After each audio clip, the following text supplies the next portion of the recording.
रोजगार विद छोटू में सारे कैंडिडेट्स का बहुत बहुत स्वागत है। तो इंडियन एयरफोर्स में जो वैकेंसी है वो निकल चुकी है, तो सारे स्टूडेंट्स बहुत गौर से ध्यान दें। ग्रुप वाई पे वैकेंसी निकली हुई है। सारे लोग फिजिकल टेस्ट और एक्टिविटीज़, डिस्ट्रिक्ट ऑफ कवर्ड, कौन कौन से डिस्ट्रिक्ट में, सारी चीज़ें हम लोग एक वीडियो के माध्यम से जानकारी लेंगे।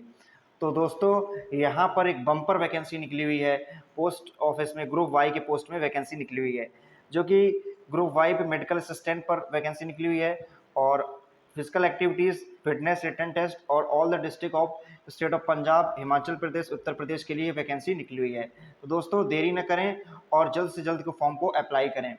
उसी प्रकार से हम लोग बात करते हैं एलिजिबिलिटी क्राइटेरिया, बात करते हैं तो यहाँ पर आप लोगों का marital status and date of birth, मतलब आपकी जो होनी चाहिए वो आप लोगों की, कैंडिडेट शुड बी अनमैरिड, बॉन्ड इतनी डेट से इतनी डेट तक आप लोगों को रहना है, 2 जनवरी 2004 से 2 जनवरी 2008 के बीच में। मेडिकल असिस्टेंट की बात करें तो 2 जनवरी 2001 जनवरी 1 से 2 जनवरी 2006, तो ये सारी स्टेटस इसका यहाँ रहने वाला है। तो सारी चीज़ें आप लोगों को यहाँ पर याद रखना है। और एजुकेशन क्वालिफिकेशन 10+2 होना चाहिए आप लोगों का, और 10+2 और 50% एग्रीगेट रहने चाहिए। कैंडिडेट विद डिप्लोमा फार्मेसी होनी चाहिए, 10+2 होना चाहिए सेंट्रल और यूनियन टेरिटरीज। डोमिसाइल्स होना चाहिए एयरफोर्स चंडीगढ़ के लिए।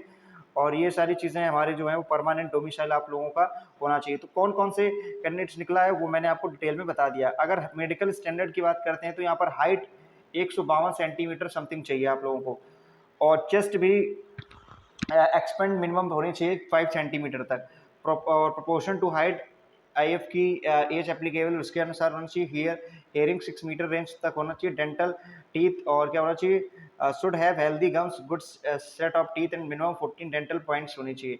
मेडिकल टेस्ट 6/36 का होना चाहिए और ±3.50 इंक्लूडिंग एग्जिस्टेंस सीपी थर्ड के अनुसार आपका होना चाहिए। तो सारी चीज़ें आप लोगों को यहाँ पर सिलेक्शन प्रोसीजर सारी चीज़ें आप लोगों को बताया गया है।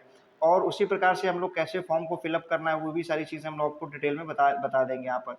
प्रोविजनल एडमिट कार्ड, अभी तो डेट स्टार्ट नहीं हुई, लेकिन वैकेंसीज़ के बारे में मैं पहले पूरी आपकी इन्फॉर्मेशन दूंगा। जैसे ही वैकेंसी 22 तारीख से जैसे ही स्टार्ट होगी मैं आपके लिए एक अनदर वीडियोस लाऊंगा। मिनिमम अगर रिटन यहाँ पर टेस्ट होने वाला है, सारे लोग रिटन टेस्ट पे ही पासिंग हो गए। 0.1 sorry 1 mark for every correct answer और नील 0 मार्क्स और 0.25 डिडक्यूट रॉन्ग आंसर पे होने वाला है। तो कैंडिडेट सारे एग्जाम्स में होता है और ये सारी चीज़ें आप लोगों को मेडिकल एग्जामिनेशन में भी याद रखना है। ब्लड सेमोग्राम सारी चीज़ें एक्सरेस के लिए। और रजिस्ट्रेशन फीस यहाँ आपकी 100 रुपये लगने वाली है। मात्र 100 रुपये में आप अगर अच्छी तरीके से करेंगे तो कहीं कहीं सिलेक्ट हो जाएंगे। तो सारी चीज़ें, आधार कार्ड, ये सारी चीज़ें आप लोगों के पास होनी चाहिए। बाकी अगर हम लोग और भी जो क्वालिफिकेशंस है उस पर थोड़ा सा और डिटेल में बात कर लेते हैं तो एनरोलमेंट लिस्ट आएगी और airman 28 November 2024। List of candidates finally called for enrolment take will be published 28 November 2024। Call letter shall be candidate shall be enrolled in email ID में भेज दिया जाएगा। तो सारे कैंडिडेट्स अच्छे से फॉर्म भरे और अच्छे से अपना सिलेक्शन श्योर होनी चाहिए। और एजुकेशन क्वालिफिकेशन भी आपकी अच्छी खासी है, 10th और 12th होनी चाहिए। और पासिंग सर्टिफिकेट्स, मार्कशीट, डिप्लोमा अगर नर्सिंग का किया तो आप लोगों को सारी चीज़ें होनी चाहिए। एनसीसी सर्टिफिकेट्स आपके पास होनी चाहिए।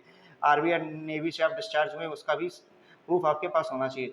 तो सारे कैंडिडेट्स ध्यान दें, इस वैकेंसी के बारे में है वो जान लें। सो आज के लिए इतना।